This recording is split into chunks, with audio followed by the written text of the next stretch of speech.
Good morning student. Today we are going to solve some numericals. Numerical is the last topic from this chapter. Okay.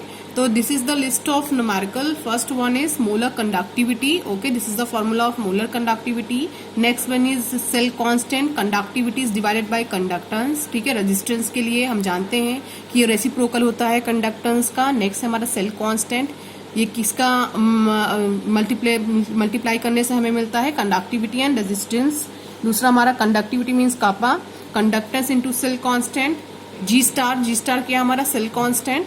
इसके लिए length upon cross section area के kappa यानी conductivity 1/r इन dot L by A. R is the resistance. Rho dot L by A के 1/r जी star. Okay.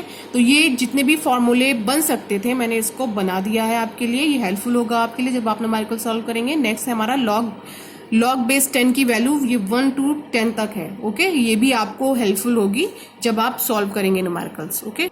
तो next हमारा formula है वो है हमारा delta G equal to minus NF E cell. Delta G naught equal to minus NF E naught cell. Log K C हमारा equilibrium constant है.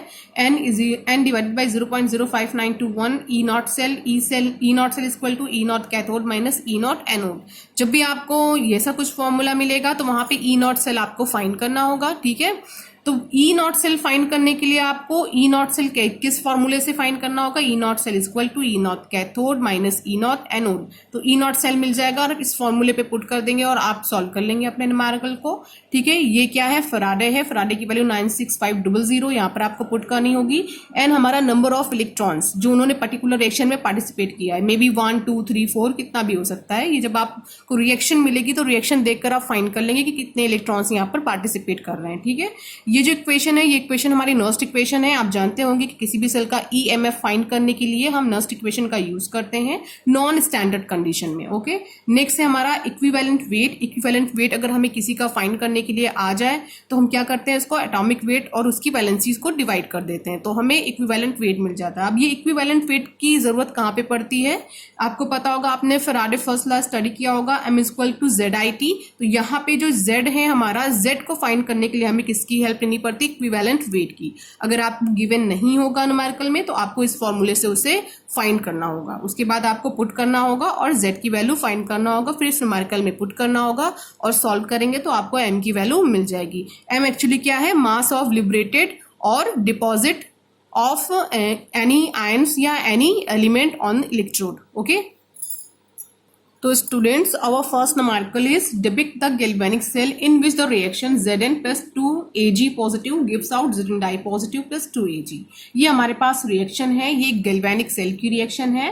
ठीक है. इसमें जो फर्स्ट क्वेश्चन पूछा गया है वो है which electrode is negatively charge. इसमें से कौन सा इलेक्ट्रोड नेगेटिवली चार्ज है.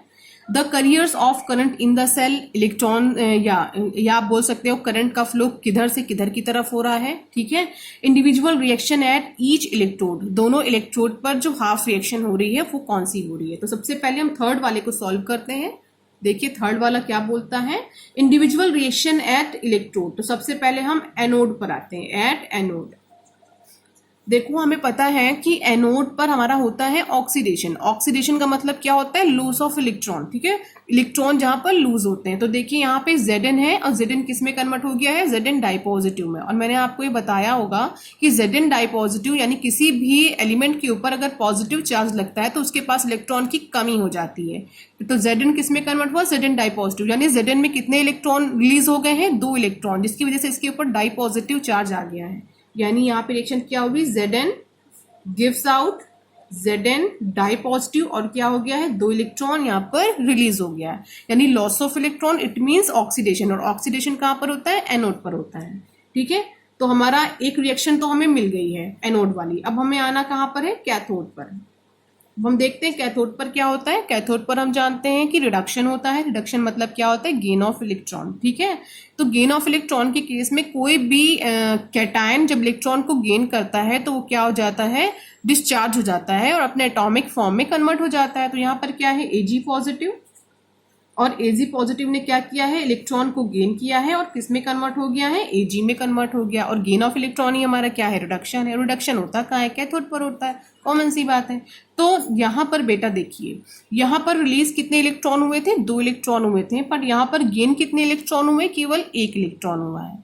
और जैसा कि हो नहीं सकता, यानी कि रिएक्शन हमारी बैलेंस नहीं है, इसे हमें बैलेंस करना पड़ेगा इलेक्ट्रॉन के टर्म्स में भी। ओके, तो यहाँ पर अगर एक Ag ने एक इलेक्ट्रॉन गेन किया है और इलेक्ट्रॉन यहाँ पर है कितने, 2, तो यहाँ पर इसका मतलब क्या है, 2 Ag पॉजिटिव ने 2 इलेक्ट्रॉन्स को गेन किया है और किसमें कन्वर्ट हुआ है, 2 Ag में। देखिए 2 Ag पॉजिटिव 2 Ag में कन्वर्ट हुआ है। क्या किया इसने, 2 इलेक्ट्रॉन्स को इसने गेन किया है, ठीक है, जो 2 इलेक्ट्रॉन Zn ने रिलीज किए थे। ओके, इतना क्लियर हो गया। तो यहाँ पर बेटा एक चीज आपको समझ में आ गई, एनोड पे कौन सी रिएक्शन हुई और कैथोड पे, यानी थर्ड वाले क्वेश्चन का आपको आंसर मिल गया है।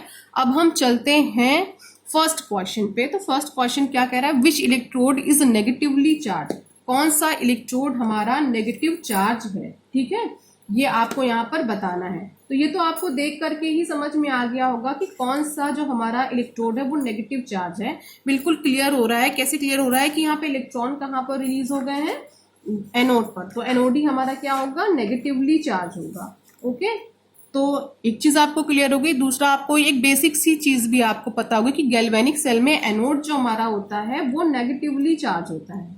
ओके, तो इसके बाद तो ये तो क्लियर हो गया ना कि एनोड हमारा कैसा है, नेगेटिवली चार्ज। मिल गया आपको यहाँ पर आंसर, ठीक है, लिख देती हूं, anode is negatively charge electrode. Okay, ये मैंने लिख दिया। अब हमारा सेकेंड का क्या आंसर है, सेकेंड का भी देख लीजिए। जब हम एनोड पे रिएक्शन देख रहे हैं, जब हम कैथोड पे रिएक्शन देख रहे हैं, तो हमें एक चीज समझ में आ रही है कि इलेक्ट्रॉन रिलीज कहाँ से हो रहा है, जिंक से, और इसको गेन कौन कर रहा है, Ag, यानी इलेक्ट्रॉन का फ्लो कहाँ से हो रहा है, Zn से Ag की तरफ हो रहा है। ठीक है, मैं लिख रही हूं, the electron will flow from Zn to Ag। इतना हमें इस दोनों रिएक्शन को देखकर समझ में आ रहा है। ठीक है, और ये भी कॉन्सेप्ट आपको पता होगा कि जो हमारा करंट होता है वो इलेक्ट्रॉन्स के फ्लो के अपोजिट डायरेक्शन में फ्लो करता है। ठीक है, अगर इलेक्ट्रॉन फ्लो कर रहे हैं Zn टू Ag, तो करंट फ्लो कहाँ कर रहा होगा, Ag टू Zn। ओके, तो वेयर एज, मैं लिख रही हूं, whereas current will flow from Ag to Zn। Okay, इस तरह आपको आपके तीनों क्वेश्चन के आंसर मिल गए हैं। अब हम अपने नेक्स्ट क्वेश्चन की तरफ चलते हैं।